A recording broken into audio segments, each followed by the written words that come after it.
Welcome po sa panibagong episode ng Men of Light para sa 13th Sunday in Ordinary Time.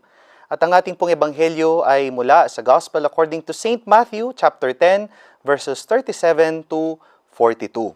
At ang ating pong episode ngayon ay pinamagatang intentionality.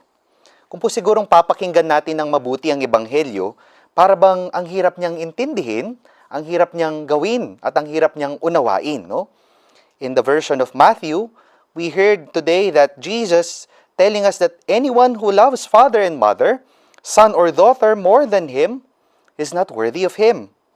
Medyo demanding, pero kung titignan natin yung parallel version ni St. Luke, sabi pa niya, it feels even heavier if anyone comes to me and does not hate his own father and mother, he cannot be my disciple. So siguro at face value, kung iisipin, does Jesus want us to abandon our families and to stop loving the people who matter most to us? Ang sagot, syempre, hindi. Today's gospel is not meant to torture us. In fact, paradoxically, Jesus is making our choices easier. The gospel, madalas, ang pangalan ng ebanghelyong ito ay tinatawag na radical discipleship, which can feel overwhelming and out of reach. Pero sa episode po natin ngayon, let us deepen this by looking at it through a more accessible yet profound lens. Intentional discipleship. And to understand what Jesus is doing, we have to look at the very root of the word intentional. It comes from the Latin intendere, which means to stretch out, to aim a bow and arrow at a target. Dito din nagmumula yung salitang tension, para bang may paghila, may stretching. Think of an archer. An archer does not shoot arrows randomly into the wind, hoping they hit something. Rather, the archer pulls the string back, creates tension, focuses their vision entirely on the bullseye, and releases the arrow with absolute purpose. Ito po yung paanyaya ng ating Panginoon sa atin ngayon. He is not trying to take away our loved ones. He is asking of us, where is your bow aimed? What is the ultimate target of your life? If our lives are aimed at comfort, approval, or even just our own families, madalas, we miss the mark. But if we aim squarely at Christ, everything else, including how we love our families at yung mga bagay na mahalaga sa atin, falls perfectly into its proper place. Kaya nga po sa ating episode ngayon, ating pong pagninilayan ang tinatawag nating the 3 Ds of intentional discipleship. Sa una po nating segment, we will reflect on the first D, which is discern or tamang pagkilatis. Ikalawa, detach o tamang pagbitiw. At ang panghuli ay decide. Pag nagawa mo yung unang dalawa, makakapunta ka sa tamang pagpili. Bago po natin simulan ng ating kwentuhan, ating po munang pakinggan ang ebanghelyo na babasahin sa atin ni Judge Jovay Rosario Mercado.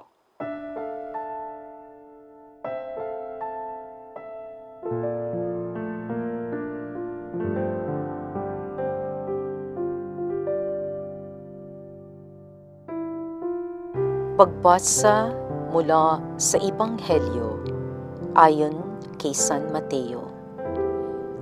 Noong panahong iyon, sinabi ni Jesus sa kaniyang mga apostol, ang umiibig sa ama o sa ina nang higit sa akin ay hindi karapat-dapat sa akin. Ang umiibig sa anak na lalaki o babae na higit sa akin ay hindi karapat-dapat sa akin. Ang hindi nagpapasan ng kaniyang krus at sumusunod sa akin ay hindi karapat-dapat sa akin. Ang nag-iingat ng kaniyang buhay ay siyang mawawalan nito, at ang nawawalan ng kaniyang buhay dahil sa akin ay magkakamit nito.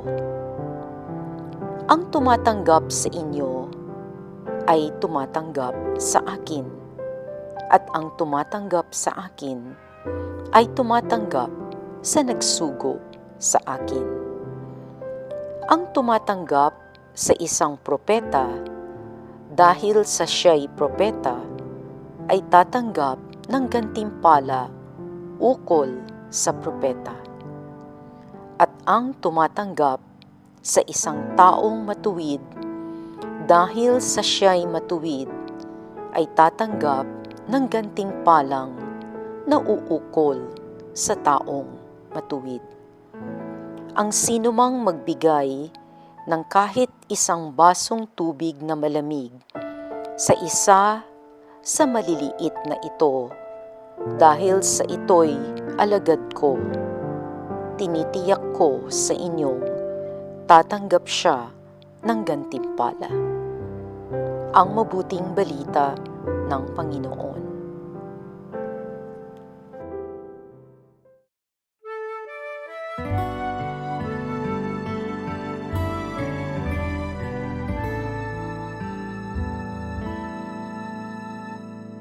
At tayo po'y nagbabalik dito sa Men of Light at ang ating pong episode title ngayon ay pinamagatang Intentionality. At nasa 13th Sunday in Ordinary Time na ho tayo. Kami ho ngayon ng inyong makakasama sa pagninilay na ito.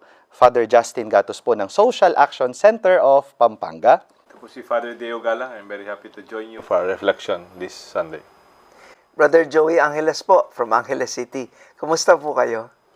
Maraming salamat po, Among Deo, Brother Joey, at siguradong exciting itong ating pag-uusapan. Punta na ho tayo sa ating unang punto. No? The first D of intentional discipleship is what we call to discern, no? O suriin, tamang pagkilatis.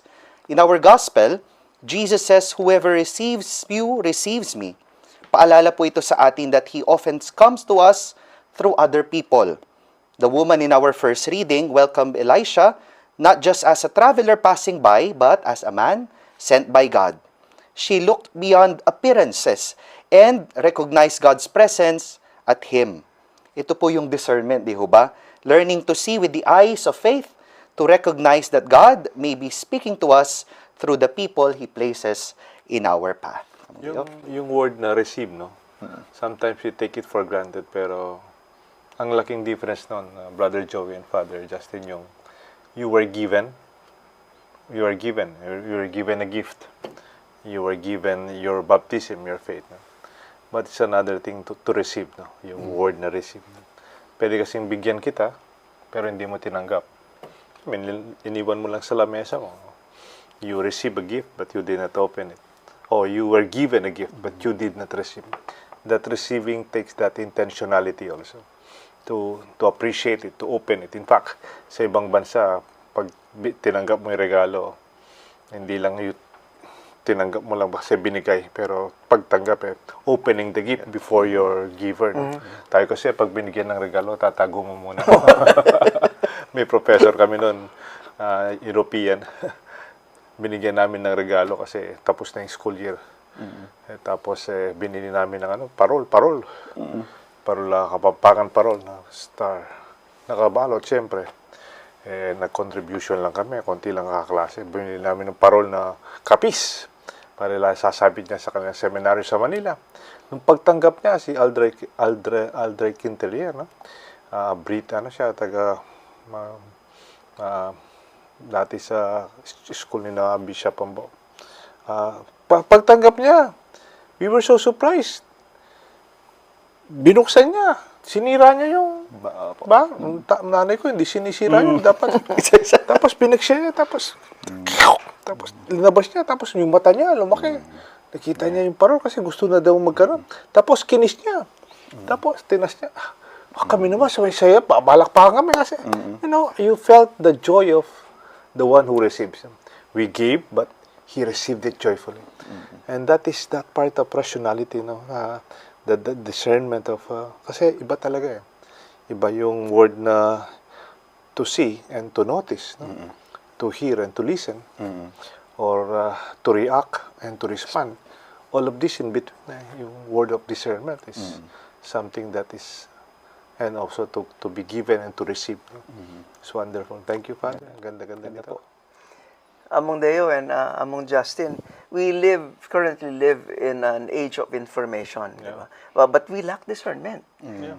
Today we're flooded with information. Social media alone gives us thousands of opinions. We have political opinions, we have religious opinions, we have conspiracy theories, we have influencers telling us how to live.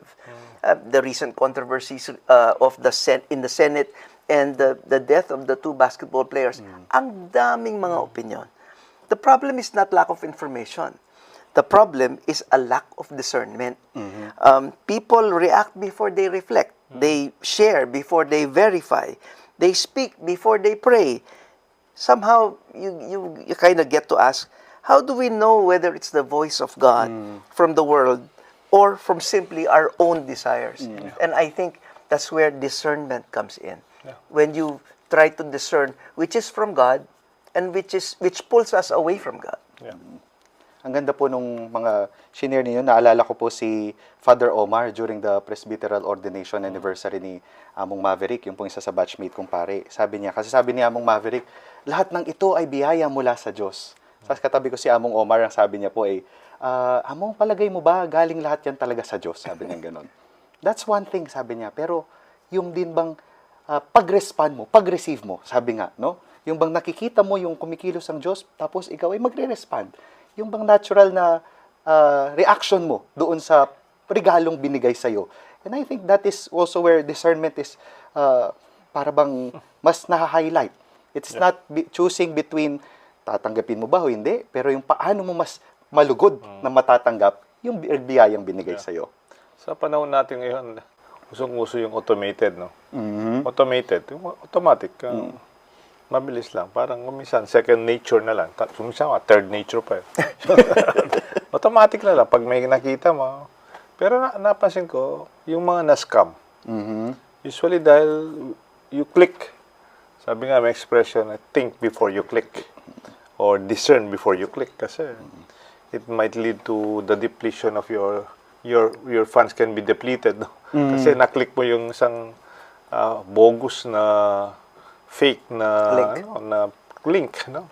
Ganyan din sa mga pinapanood natin. Ang nanay ko, minsan, ina-advise ko, na-hospital daw si Pope, sabi niya. Si Pope Leo, kasi may nabasa ako. Mama, you just have to see if it is the source, no? You have to discern. And really, it's automated information, sabi nga ni Brother Joey. But still, for us to consume it, we have to be more critical in our thinking. Critical thinking. In our day and time, importante rin ang discernment, especially sa elections. Diba? Maganda topic yan. People often vote based on popularity, family tradition, or medyo naniniwala sa mga social media narratives, Showbiz. or maybe emotional reactions, diba? But discipleship asks, what values does this person represent? Dapat ganun muna. Does this choice promote truth, justice, and the common good? Kasi discernment is not only for prayer. It's also for citizenship in elections. Yes, amen. Yun po yung discernment is not choosing between good and evil, but more often it is choosing between what is good and what is better, no? Sa gospel po yung sinasabi ni Jesus na welcoming a prophet, a righteous person, or one of his little ones. Lahat po ito maganda. Yet sabi nga po ni Brother Joey, discernment asks, Lord, ano ba yung pinapakita mo sa akin dito? What are you inviting me to do here and now? At paano ba ako mas makakapagmahal at makakapaglingkod ng higit dito? Pero kung minsan talaga merong tayong good and better, tsaka may evil din talaga. Tama. Kaya talaga, you have to define sometimes the reality of what is not right. And even in the political sphere, no? Minsan, you feel very sad with what is happening. And we deserve better, di ba? And we deserve a lot of discernment to be able to choose, no, our leadership. Parang ngayon, very obvious na, no? Oo. Parang Oo. hindi na klarong-klaro, sabi nga ni Among Deo, klarong-klaro yung bad, klarong-klaro yung evil, no? Kaya nga sana matuto tayong mas mag-discern. Yes, I'd Brother just like Joey. to end with this quote by Henry Nouwen, the theologian and a Dutch Catholic priest. Sabi niya, discernment is the ability to distinguish between what comes from God and what merely looks good. It makes a lot of sense. Yes, amen. A life lived without discernment settles for what is merely good, sabi nga ho, no? And a life lived with intentionality seeks the greater good, the path that is more loving, more faithful, and more in tune with God's will. Ang tanging tanong po ay hindi yung, is this good? But also, let us ask, is this what God is asking me at this very moment? At magbabalik pa po ang Men of Light. Please stay with us. Amen.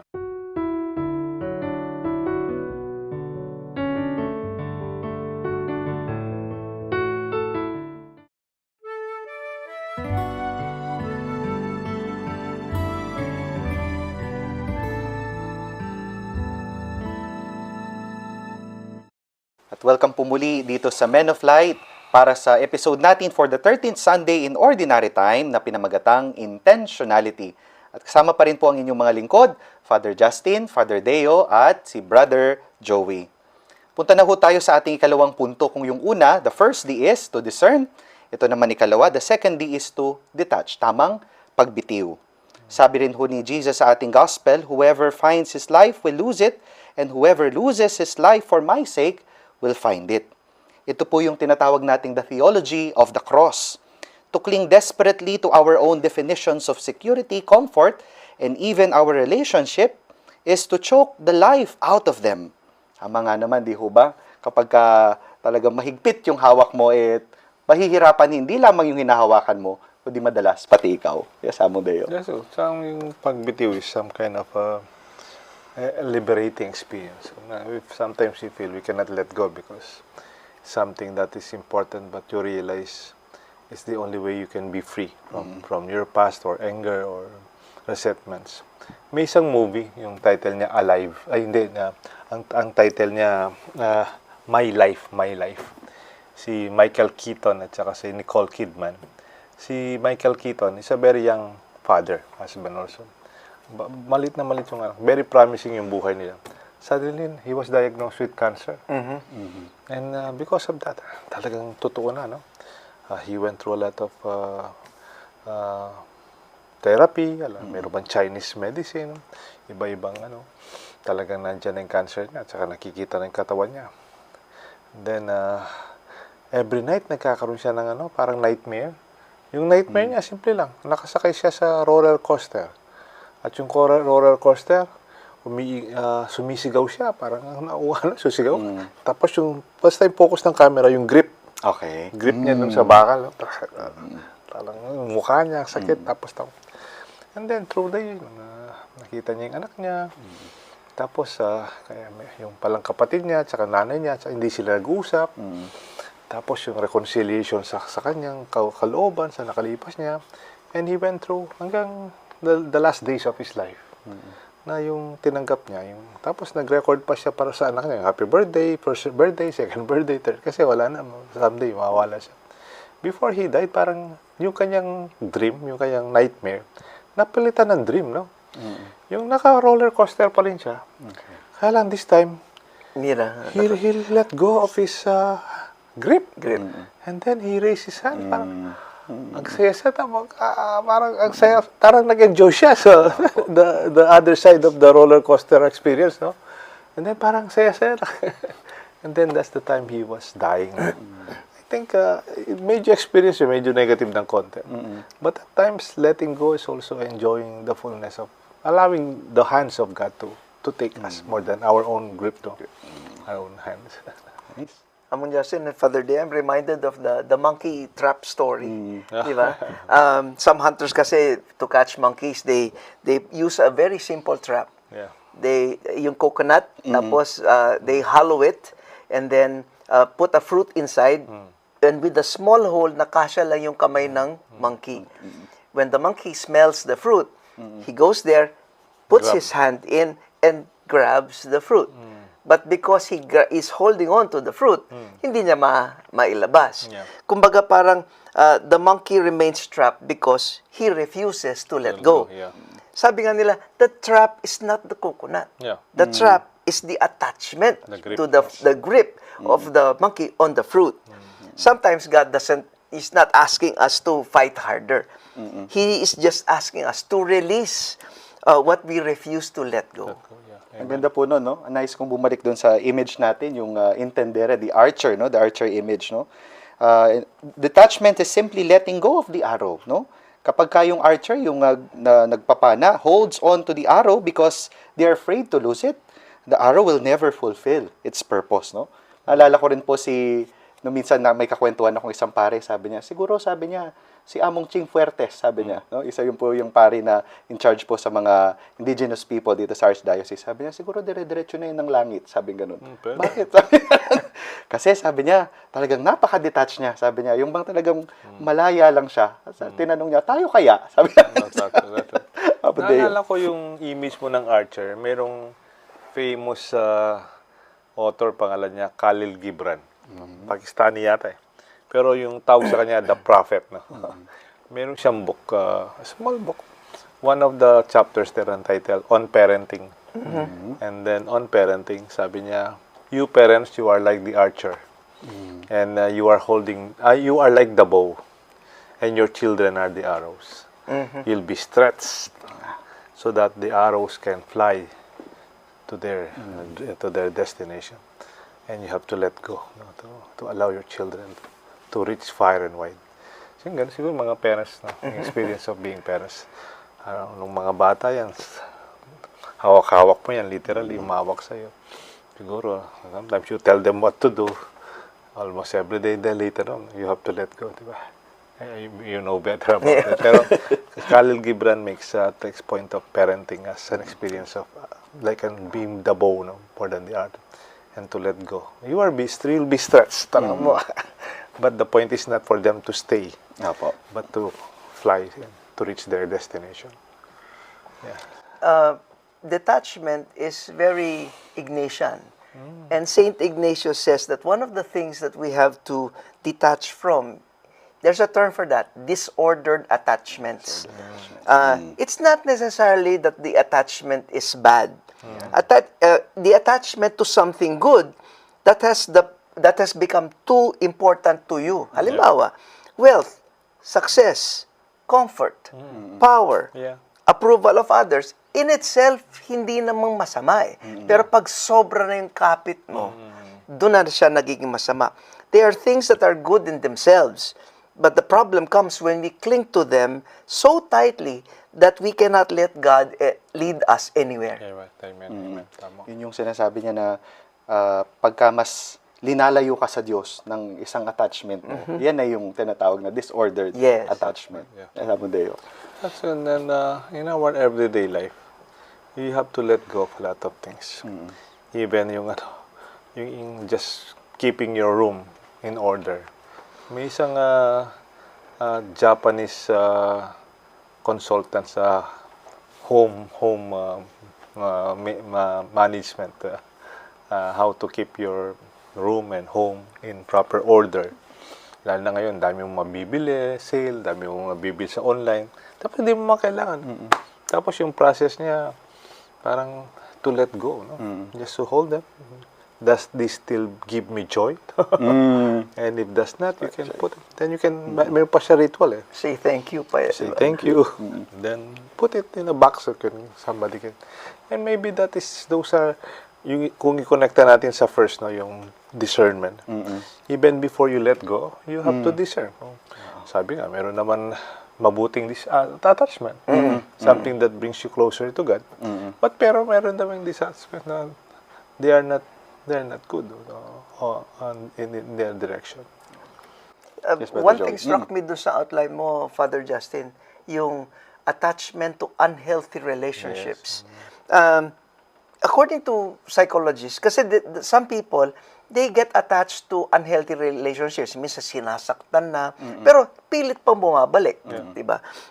According to psychologists, there is what they call the attachment theory. Bale, kumbaga, it already feels normal to us, kaya binabalikan.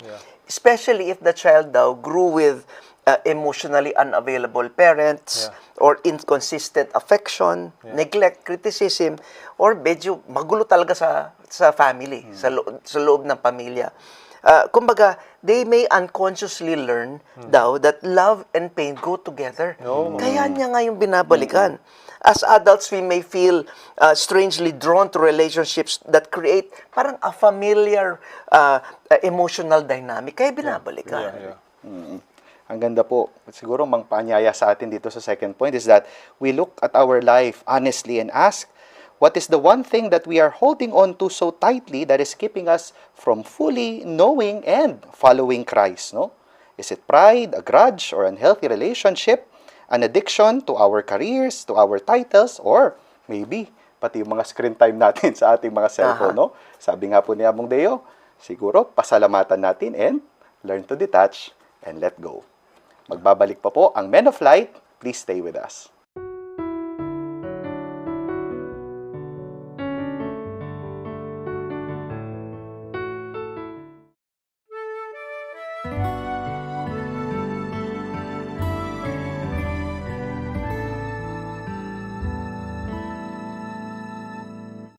Nasa ikatlong segment na ho tayo ng ating episode para sa Men of Light for the 13th Sunday in Ordinary Time na mula sa Gospel according to St. Matthew chapter 10 verses 37 to 42 na pinamagatan natin ngayong intentionality.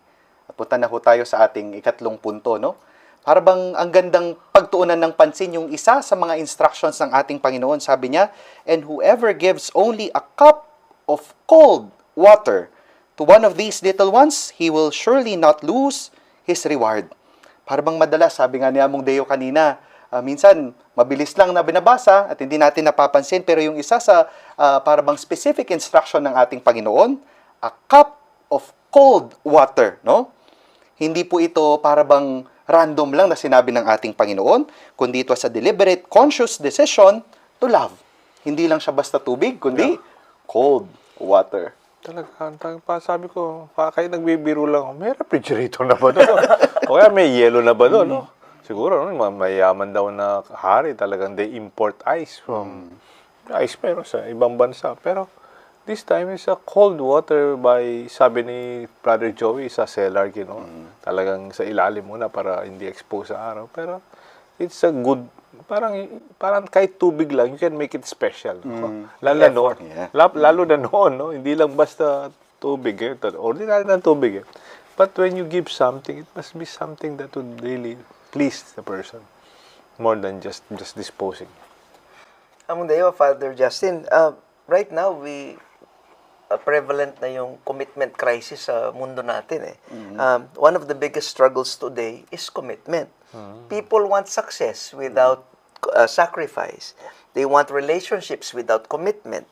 They want faith without discipleship. Many keep their options open and they're afraid to make definitive decisions. Ayaw nila pag-decide. Yet, every meaningful life is built on commitments. Effort. Amen. Naalala ko po nung nag-exposure kami sa Santiago Island, no? Doon sa Barangay Victory, Bolinao, Pangasinan. Ang first na dinner po namin doon, no? Kasi yun po isang fishing village. Pero yung first dinner na sinerve nila sa amin, hindi po yun isda, hindi rin po crabs or yung hipon. Hulaan ho ninyo ano? Longganisa? Corned beef. Corned beef. Corned beef. Delata. Okay. Para bang, kung iisipin, di ba, nakakatawa kasi nga, bakit delata? Bakit hindi yung mga isda? Pero yung pong, hindi ko makakalimutan yung sinabi ng professor namin. Sabi niya, kasi yung corned beef na yun, yung pinaka-special sa kanila. Hindi lang siya basta-basta ihahain ng ordinary day, yung kukunin pa sa kanilang mga lansena sa mga cabinet, bubuksan pagka may bisita. And that is special. For them kasi, the ordinary is the fish. The fish, opo. The ordinary is yung mga galing sa tubig. And then yung special, yung baka nakuha sa tubig. No? Hindi, pero totoo yan. I mean, if you remember when Jesus was condemned to be crucified, the disciples abandoned him. Yung mga lalaking medyo over-minded body, Jesus, sila Peter yan, no? They will never touch you. Then suddenly, one by one, all of them, except John, of course. Pero, and then this was only one woman standing by the foot of the cross. Naalala ko yung pag Biyernes Santo sa Betis at saka Santa Rita at saka Guagua, merong Stabat Mater. Parang naka-violin sila. Yung music, Stabat Mater yung title. Nasa yung living yun. Yung Good Friday procession. Then, yung gusto sabihin pala ng Stabat Mater, the mother standing by the foot of the cross. Ang nanay na nanindigan, tumindig, tumayo sa paanan ng krus ni Jesus. Noon mayroong isang nauso daw sa painting yung interpretation ng Bible in the middle centuries. Yung mga dahil wala pa silang Bible talaga, they just imagine that Mary, like an ordinary woman, sigurong masakit yung kalooban, di niya kaya, hinimatay. And you witness that, yung mga persons who are overwhelmed by their emotions. By grief. They collapse. And then sabi nung isang professor, that's not true. That's not biblical. Mary did not collapse. Mary did not faint. No? Hindi siya hinimatay. She was standing. Sabi niya, by the foot of the cross. Bigla ako, I would not forget that emphasis. And I think that speaks a lot about Mary. She's not a holy woman only, or a woman faithful to the will of her Father, but she was strong, even to the most difficult time. Hindi lang yung pagka-special occasions, doon lang tayo masigasig. Pero araw-araw kahit yung pinakamaliit, even the most mundane things or events sa ating buhay, talagang you have to choose to decide. Yes, Brother Joey. Speaking of commitments and making a decision, a husband cannot tell his wife every morning, I am still deciding to love you. Yeah, Hindi naman niya sasabihin yun. Siya hindi papahalata. Hindi A marriage survives because people decided long ago. And the decision is renewed every day. Love is not sustained by feelings. Love is sustained by repeated choices that you make every day. And I think the same is true with discipleship. Nina, narinig mo yan. Naalala ko po yun every time na nagbe-bless ako ng nag-anniversaryo ng kasal. No? Lagi yung tinatanong, ano yung secret ninyo? Ay, nagbibigayan. Sabi ko, to summarize your secret, I think, sabi ko, lagi pa rin kayo nag-I do. Hindi I did. Mas lalong hindi I don't, kundi I do. Present tense kasi nakarating ho kayo dito. No? Yeah. At yun po yung talagang decision na I do. Hindi lamang, sabi nga po nung isang pari na narinig ko, hindi lamang kapag siya ay sexy pa, kundi kahit amoy na siyang paksiw. Yes, Apong Deo. Yeah, thank you very much for this wonderful discussion, the intentionality of our faith. That even the most difficult time, naninindigan tayo. No? Kasi that's true. And pag mahirap na yung kalagayan, even politically, even your own safety is at risk, or sometimes your name is parang nakataya, we can easily bolt out like the disciples of Jesus. But like Mary and the example of Jesus, we have to decide now to be decided and to be committed, sabi nga nila. Because today we have a commitment crisis. And that is something that we have to renew also. Thank you po. We Yes, have Brother to Joey. discern the difference between and we're guilty of this. We have this bahala na culture, diba? Versus intentional living. Sometimes Filipinos can fall into a passive attitude. Like expressions like tingnan natin, bahala na. Pagdating doon, tsaka na natin isipin. Yung tipong, faith is trusting God. Faith is not avoiding decisions. God guides people who move. Kaya meron kang gawin. Diba? May effort. May effort. Intentional discipleship cannot remain a beautiful feeling or a theological concept. It must become a choice, a decision. Kagaya din po yan ng pag-ibig at higit sa lahat ng kabanalan. We do not become saints by chance. We become saints by choosing Christ over and over and over again. No? Kahit na yung simpleng pagbibigay mo lang ng cup of cold water, kahit walang nakakakita, kahit sa simpleng pagkakataon, malaking bagay na. At magbabalik pa po ang Men of Light. Please stay with us.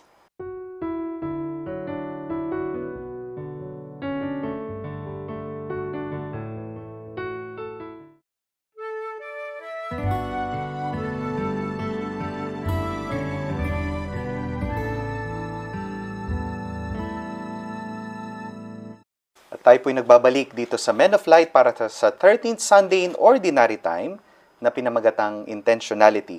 At dito po sa bahaging ito ng ating episode, ating pong babatiin yung mga nag-comment or yung mga nag-message sa ating pong mga social media accounts. Kasama rin po doon yung ating mga greetings sa ating mga Men of Light, community and family.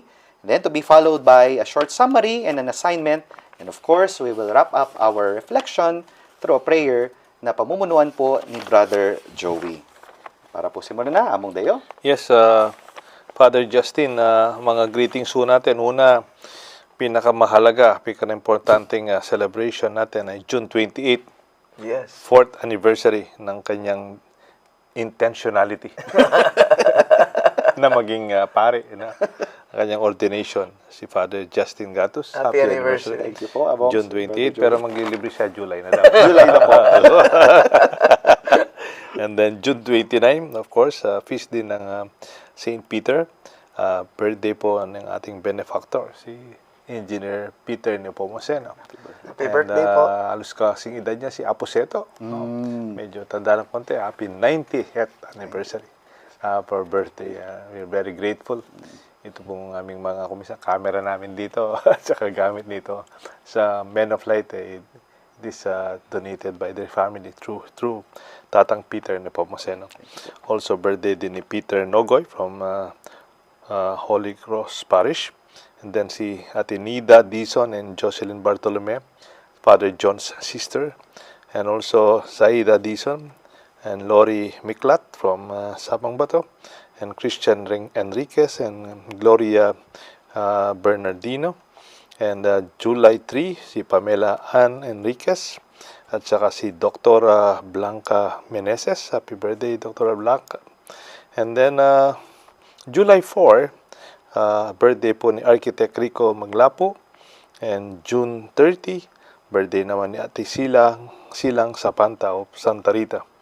We also pray for the eternal repose of the souls of Attorney Francis Lagman, first death anniversary of July 4. No?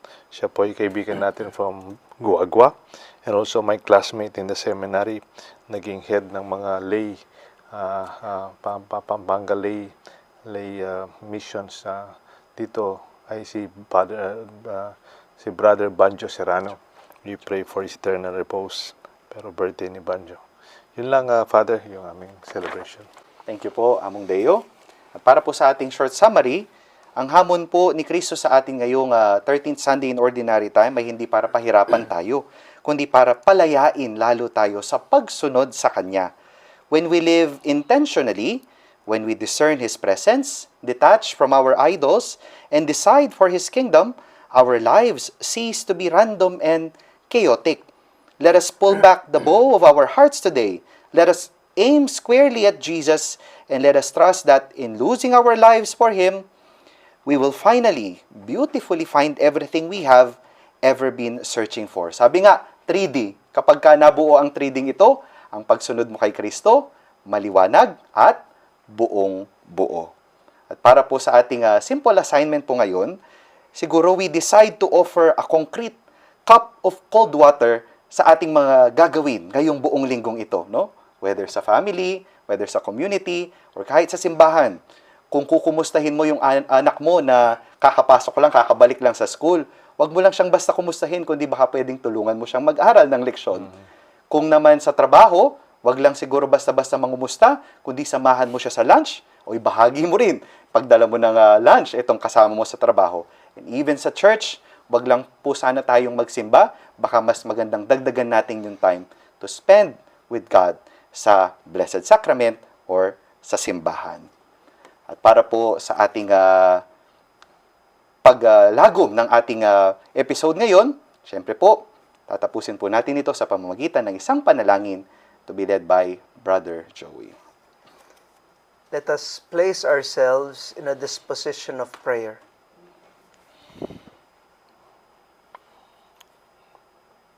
In the name of the Father, and of the Son, and of the Holy Spirit. Amen. Amen. Lord Jesus, today you ask me a simple but important question. Where is my life aimed? Many times I live on autopilot. I rush through my days. I listen to many voices. I hear the noise of the world, but I do not always hear you. Teach me to discern. Open my eyes to recognize your presence in the people around me. Help me see you in my family, my friends, my neighbors, and even those who challenge me. Give me a listening heart. Help me recognize the difference between what merely looks good and what truly comes from you. Lord, teach me to detach. Show me the things I am holding on to too tightly. Maybe it is my pride. Maybe it is a grudge. Maybe it is my desire for comfort, approval, or even control. Give me the courage to let go. Help me trust that whatever I surrender into your hands will never be lost. And Lord, teach me to decide, not tomorrow, not someday, but today. Help me choose you in ordinary moments of life. Help me choose kindness when it is inconvenient. Help me choose forgiveness when it is difficult. Help me choose faith when I am afraid. Help me offer my own cup of cold water to someone who needs love, encouragement, or hope. Lord Jesus, pull back the bow of my heart. Remove the distractions that cause me to miss the target. May my life be aimed at you. May my choices honor you. And may my love reflect you. And may I discover that in giving my life to you, I find the life that I have been searching for all along. To you be all the glory, honor, thanksgiving, and praise, now and forever. Amen. Amen. The Lord be with you. And with your spirit. And may Almighty and loving God bless you all, the Father, the Son, and the Holy Spirit. Amen. Amen. Very beautiful prayer. Maraming salamat po. Very intentional yung prayer natin, no? In this episode, no? Maraming salamat din po sa inyo sa paggantabay sa amin, pakikipagnilay, at sana ibahagi ninyo itong ating episode para mas malawak ang maabot ng ating pagninilay. Among Deo, Brother Joey, maraming salamat po. At siyempre sa ating mahal na direktor, Among John. At magbabalik pa po ang Men of Light para sa ating next episode next week. So maraming salamat po. This is Father Justin Gatus na nagsasabing ipagdasal po natin ang isa't isa. Ito si Father Deo Galang, masayang makasama nyo for this reflection this Sunday. Brother Joey Angeles po, please shine the light of Jesus.